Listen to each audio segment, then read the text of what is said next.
আল্লাহর নবী জনাবে মুহাম্মদ রাসূলুল্লাহ সাল্লাল্লাহু তাআলা আলাইহি ওয়াসাল্লাম আবু তালিব বলল, ভাতিজা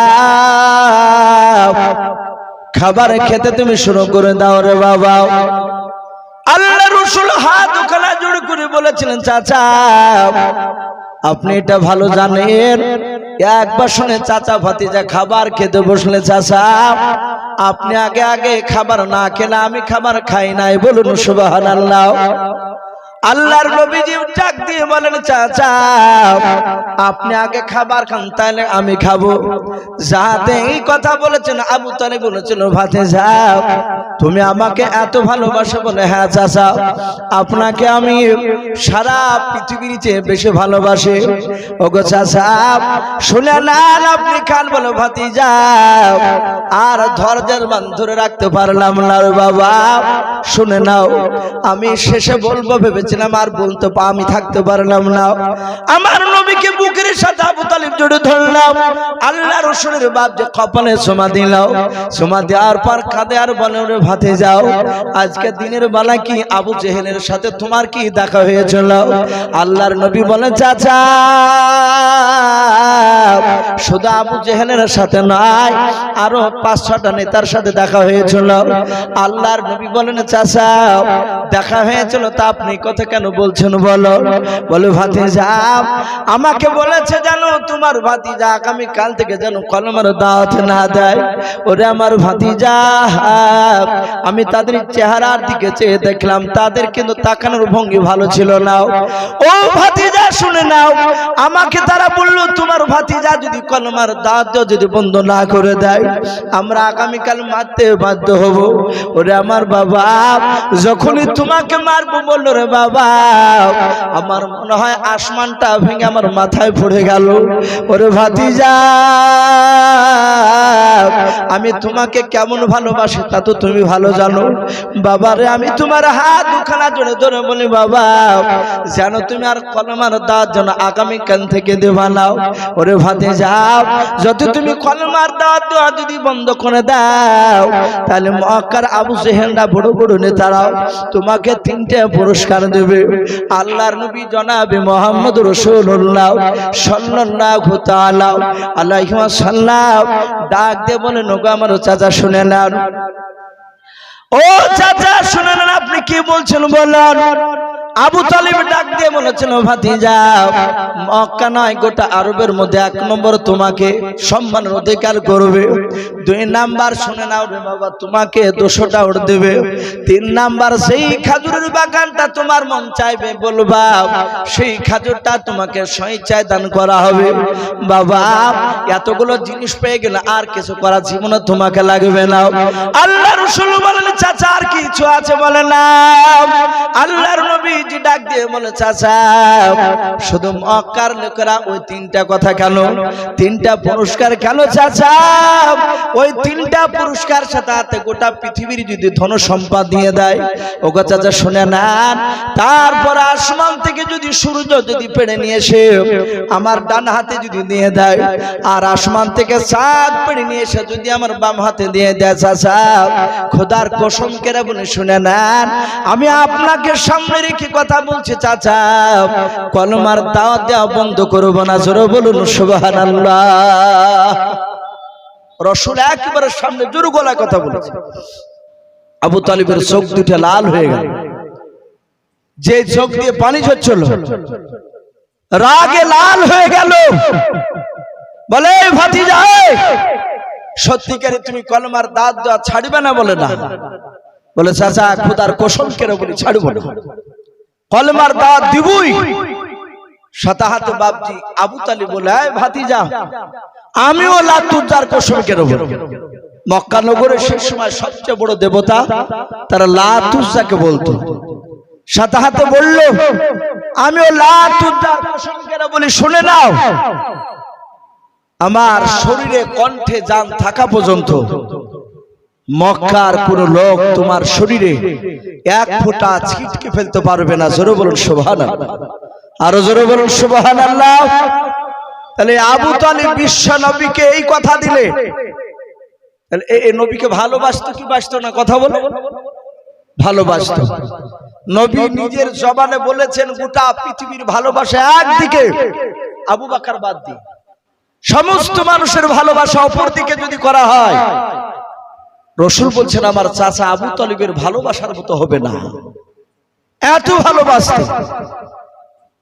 কিন্তু এই আবু তালিব জান্নাতে না জাহান্নামে? একটু জোরে বলুন বাপ।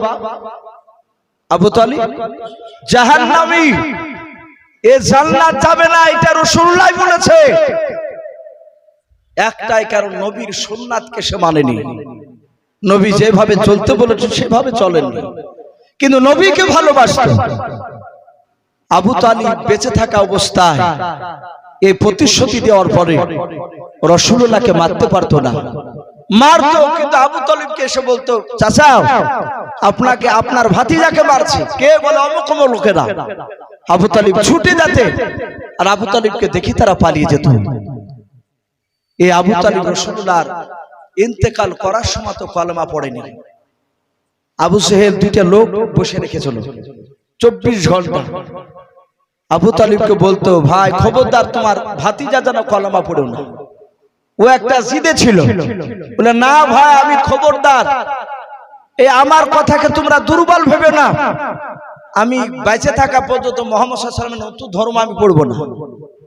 আল্লাহ রাসূল বসে কাঁদছেন, বলছেন চাচা একবার পড়ে, একবার কলেমা পড়ে আমি কিয়ামতের ময়দানে কোটি কোটি মানুষের যেদিন সমাগম হবে সেদিন আমি একবার বলতে পারবো ওগো আল্লাহ আমার চাচা একটিবার কলেমা পড়েছিল।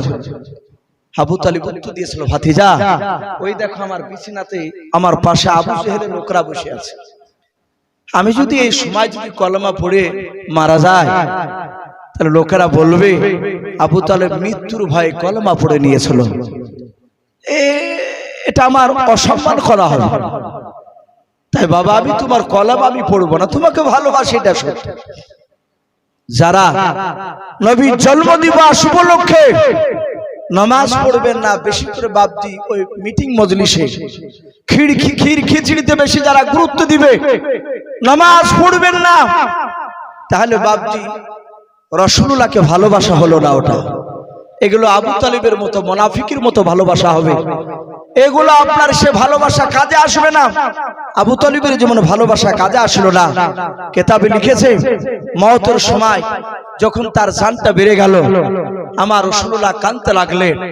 আবু তালিব নয়, জিবরিল আলাইহিস সালাম বললেন রাসূলকে, ইয়া রাসূলুল্লাহ হাবিবাল্লাহ ইন্নাকা লা তাহদি মান আহবাবতা, হে নবী আপনি হেদায়েতের মালিক নন। হেদায়েতের মালিক কে? আমার আল্লাহ। তা আপনি এভাবে কাঁদছেন কেন? বলে আমি বড্ড ভালোবাসতাম, আমাকে বড্ড ভালোবাসতো। এই ভালোবাসার কারণে আপনার চাচাকে জাহান্নামের সবচেয়ে ছোট আযাবটা দেওয়া হবে। আল্লাহ রাসূল বলেন আবু কি ছোট আযাব? বলে জাহান্নামের সবচেয়ে ছোট আযাব আগুনের দুটো জুতে পরে দেওয়া হবে আপনার চাচার পায়ে। হে রাসূল ওই ছোট আযাবের এত তীব্র হবে যখনই জুতো দুখান পায়ে দেওয়া সারা তালিয়াতে জাহাতে ঠেকবে আর সেকেন্ডের মধ্যে তার মাথার মগজ টকবক করে ফুটবে। এটা যদি জাহান্নামের ছোট আযাব হয় তাহলে আর সব আযাবগুলো কত ভয়ঙ্কর। এত যদি ছোট আযাবের যদি এত যদি বাপটি এত যদি আপনার কষ্ট হয়, এইজন্য বাপটি খুব সাবধান। আল্লাহ রাসূলের বাপটি সুন্নাতের উপর মানা লাগবে। আমি বলছিলাম এই আবু তালিব রাসূলুল্লাহকে গাইড শুরু রাখতে, আল্লাহ রাসূলের চাচা তার আগেই নয়, রাসূলুল্লাহর চাচা আবু তালিব যখন ইন্তেকাল করলেন সেই বছরটাকে বাপজি সুখের বছর বলা হতো, দুঃখের বছর। তারপরে বাপজি কিছুদিন পরই রাসূলুল্লাহর অর্ধাঙ্গিনী বিবি মা খাদিজাতুল কুবরা রাদিয়াল্লাহু তাআলা আনহা তিনি ইন্তেকাল করলেন। তাহলে রাসূলুল্লাহকে যে দুটো মানুষ বেশি ভালোবাসতো তারা কেউ নেই। আমার বিশ্বনবী এত দুঃখিত, এত বাপটি আপনার ভেঙে পড়েছে। মক্কা নগরে নয়, মক্কা নগরে কলেমার দাওয়াত দিতে গিয়েছে। আর ওই সময় আমার বিশ্বনবী রহমতের নবীকে বাপটি আবু জেহেলের লোকেরা, উতবা সাইবার লোকেরা মেরে রাসূলুল্লাহর কপাল ফেটে দিয়েছে। নবীর মাথা বেয়ে বেয়ে, শরীর বেয়ে রক্ত ঝরতেছে। আল্লাহ রাসূল সাল্লাল্লাহু তাআলা আলাইহি ওয়াসাল্লাম মার খাওয়ার পর নবী আমার প্রথমে আবু তালিবের বাড়িতে আসতে এসে বলতে লাগলো, চাচা আপনি শুনতে পারলি আমাকে অমুক লোক ধরে বেড়েছে। আবু তালিব বলে, এত বড় স্পর্ধা? আবু তালিব ছুটে গিয়ে তাকে গিয়ে শাসন করতো, বকতো। আল্লাহ রাসূলের চাচা নাই, নবীজি দরজা, আবু তালিবের দরজায় এসে কাঁদলেন, এখানে চাচা নেই, আমাকে সাহারা করার আর কেউ নেই দুনিয়ার মানুষের মধ্যে থেকে। আবার ছুটলেন তার অর্ধাঙ্গিনী বিবি খাদিজার ঘরে। খাদিজার দরজার কাছে দাঁড়িয়ে বলছিল, গো খাদিজা, ও খাদিজা তুমিও তো নেই। খাদিজাকে পেলেন না, খাদিজাও ইন্তেকাল করে গিয়েছে। আমার রাসূলুল্লাহ চিন্তা করছেন আমি কোথায় যাই। ভাইরা আমার, বাবা জীবনে নাও, ওই বছরটা এত দুঃখের বছর ছিল। আল্লাহর নবীর পা দিয়ে বাপ যে রক্ত ঝরতেছে। আল্লাহর নবীজির চাচা আমির হামজা বলে বাপ যে একটা নবীর চাচা ছিল বাবা। আল্লাহর নবী দুনিয়ার বুকে বাবা দুটো মানুষকে বাপ যে একজনাকে বাঘের সাথে আর একজনাকে বাপ যে সিংহের সাথে তুলনা করেছেন, বলুন সুবহানাল্লাহ। এক নাম্বার হযরত আলী রাদিয়াল্লাহু তাআলা আনহুকে বিশ্ব নবী বলতেন, ও আমার সাহাবারা, আমার আলীকে তোমরা চেনো না, আমার আলী হচ্ছেন আল্লাহর বাঘ। জোরে বলুন সুবহানাল্লাহ। ও বাপজি ভাইরা, আলীর দুই হাতে বাপজি এত শক্তি দিয়েছিলেন। আপনারা বাপজি শোনাচ্ছেন বাবা নবীর জামানায় সবচেয়ে বড় বাপজি একটা পালোয়ান ছিল, যে পালোয়ানটার নাম ছিল মারওয়ান। ওই পালোয়ানটা একদিকে আর 50টা যুবক বাপজি অপর দিকে হলে ওই পালোয়ানটাকে বাপজি পারতো না। হযরতে আলী রাদিয়াল্লাহু তাআলা আনহু একটা যুদ্ধের ময়দানে গিয়েছেন বাবা। ওই পালোয়ান তলোয়ার খানা নিয়ে বাপজি আপনার অহংকার নিয়ে বাপজি তাকাব্বুর নিয়ে সে চিৎকার করে বলছে, রে মুহাম্মদ সাল্লাল্লাহু আলাইহি ওয়াসাল্লাম, তোর সবচেয়ে যে সাহাবা শক্তিশালী তাকে আমার কাছে পাঠাও। আল্লাহ রাসূল এইভাবে পেছনের দিকে ঘুরে তাকালেন, সব সাহাবারা বাপজি দাঁড়িয়ে আছেন, দেখছেন ওই পালোয়ান। সবাই পালোয়ানের শক্তির ব্যাপারে জানে, কিন্তু বাবা পালোয়ানও কিন্তু আলীর ব্যাপারে বাপজি জানে না। আল্লাহর নবীর সাহাবা আলী, তিনি কিন্তু জামাই, নবীজির জামাই আলী বাপজি দাঁড়িয়েছে। সব সাহাবার যে বাপজি হালকা বয়সে। আল্লাহর নবীজি বলেন, সাহাবা তোমাদের মধ্যে থেকে শক্তিশালী সাহাবা কে যাবা? আলী হাত উঁচু করে বলছেন, ইয়া রাসূলুল্লাহ, হাবিবাল্লাহ, হুজুর আপনি চিন্তিত হবেন না, এই পালোয়ানের জন্য আপনার আলী জামাই যথেষ্ট। বলুন সুবহানাল্লাহ। সঙ্গে সঙ্গে বলুন, আমি একাই যথেষ্ট। আল্লাহ রাসূল মুচকে মুচকে হাসছেন, বলুন সুবহানাল্লাহ। নবী বলেন, আলী তুমি যাবো? বলে হ্যাঁ। বলে যাও। যাহাতে যাচ্ছে। আর ওই পালোয়ান রাসূলুল্লাহকে ভাষা খারাপ করে, অশ্লীল ভাষায় গালি দিয়ে বলে, ছোট্ট ছেলে কেন পাঠাচ্ছিস আমার কাছে? আমার সম্মানকে হানি করার জন্য, সম্মানকে নষ্ট করার জন্য? ওই তো আরো বড় বড় পালোয়ান সাহাবা আছে, তোর ওদেরকে পাঠা। আমার রাসূল বলেন, আলী যথেষ্ট। আলী দাঁড়িয়ে আছেন তলোয়ার নিয়ে। হযরত আলী রাদিয়াল্লাহু তাআলা আনহু যে তলোয়ারটা নিয়ে যুদ্ধ করতে, মনে আছে আপনাদের কারো তলোয়ারটার নাম কি? একটু জোরে বলে। জুলফিকার। ওই তলোয়ারটার নামই ছিল জুলফিকার। আর জুলফিকার শব্দের অর্থ হচ্ছে বাপজি অত্যন্ত তেজি ধারালো। ওর দুই দিকে সমান ভাবে কাটতো, ওর উল্টা সোজা ছিল না। ও সামনে যেভাবে যেত, পেছনে টানলো সেভাবে আসতো। সঙ্গে সঙ্গে আলী বললেন, আমি দাঁড়িয়ে গেছি।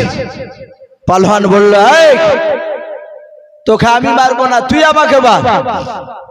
আলী বললেন, আমার রাসূল আমাদেরকে শিক্ষা দিয়েছেন, ইসলাম প্রথমে কাউকে আঘাত করে না। জোরে বলুন সুবহানাল্লাহ। আমি আপনাকে আঘাত করব না, আপনি আমাকে আঘাত করুন, তারপর আমি তার প্রতিশোধ স্বরূপ আমি শুরু করব। পালোয়ান বাপ যে তলোয়ারটা নিয়ে বাপ যেভাবে এক তলোয়ার মারলো, সে ভেবেছিল এক তলোয়ারে তাকে দুনিয়া থেকে শেষ করে দেবে।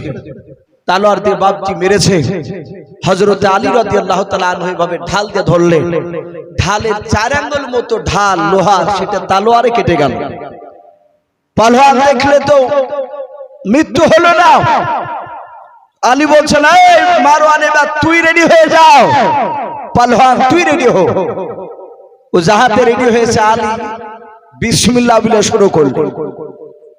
এক তলোয়ার আর পালোয়ান এভাবে ঢাল দিয়ে রক্ষা করলো। ঢাল দিয়ে তলোয়ার আঘাতটাকে রক্ষা করার চেষ্টা করছে। তলোয়ার মাঝামাঝি কেটে ওই পালোয়ানের মাথার উপরে বাপজি তলোয়ার পড়ে একদম নাভি পর্যন্ত নেমে গেছে। আলী দেখলেন আরেকটু নিচে নামালি তো তার বেইজ্জতির ব্যাপার। তলোয়ারটা বের করে নিল, দাঁড়াস করে উপরে দুনিয়ার বুক থেকে সে জাহান্নামে চলে গেল। আমার বিশ্বনবী বলেছিলেন, আমার জামাই এ হচ্ছে আল্লাহর বাঘ। জোরে বলুন সুবহানাল্লাহ। 2 নাম্বার বিশ্বনবী বলেছিলেন আমির হামজাকে, যে আমার চাচা আমির হামজা এ হচ্ছে আল্লাহর সিংহ। জোরে বলুন সুবহানাল্লাহ। এই আমির হামজার 2 হাতে আল্লাহ এত শক্তি দিয়েছিলেন, 50টা যুবকের শক্তি তার 2 হাতে ছিল। বলুন সুবহানাল্লাহ।